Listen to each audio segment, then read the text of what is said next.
गुल प्लाजा में लगने वाली आग कई घरानों के चिरागों को गुल कर गई। आग लगने के बाद मुतादिद शहरियों की जानिब से लापता अहल खाना का इंदराज कराया गया। डॉक्टर आयशा भी अहल खाना के साथ लापता अफराद में शामिल हैं। इस वक्त हमारे नुमाइंदा दुनिया न्यूज़ अब्दुल हसीब खान डॉक्टर आयशा के भाई के साथ मौजूद हैं। क्या कहना है उनका, अब्दुल हसीब से जानते हैं। जी अब्दुल हसीब, बताइएगा। जी बिल्कुल निशान है। गुल प्लाजा में वाक़ये के बाद से जो है वो लवाकिन या फैमिली के लोग जो हैं वो अपने प्यारों को तलाश कर रहे हैं। इस वक्त हमारे साथ मौजूद हैं कि फैमिली के रुकन जो कि जिनके भाई, उनकी भाभी और उनका बेटा जो है वो यहाँ पर आए थे शॉपिंग के लिए और उसके बाद से उनसे कोई रब्ता नहीं हो सका है। जो भी प्रोसेस है उसको तेज़ किया जाए और हमें जल्द से जल्द पता चले। हमें इस वक्त कोई इन्फॉर्मेशन नहीं है। जो भी रिमेन्स के लिए जो भी रेस्क्यू ऑपरेशन हो रहा है या डीएनए टेस्टिंग हो रही है वो काम तेज़ हो, प्रॉपर हो, बस इसलिए अब ये गुजारिश।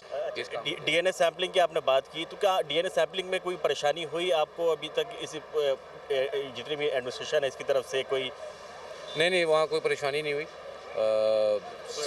काफ़ी अच्छा था। सीपीएलसी का अमला वहाँ मौजूद था और उन्होंने हमसे सैंपल भी कलेक्ट किए और मतलब मामला बिल्कुल सही था। बस ये है कि रिजल्ट्स आना वो कहीं थी टाइम ज़्यादा लगेगा, वो अगर जल्दी हो जाए तो मैं थोड़ा सुकून जल्दी आ जाए, बस ये बात है। बिल्कुल, जिनके प्यारे लापता हैं वो यकीनी तौर पे परेशान हैं और यहाँ पर आग की सूरत हाल में कोई बेहतरी नहीं आ सकी। ताहाल धुआं निकल रहा है, मलबा उठाने का काम किया जा रहा है, लेकिन जो वर्षा है वो बहुत ज़्यादा परेशान दिखाई देते हैं। जी।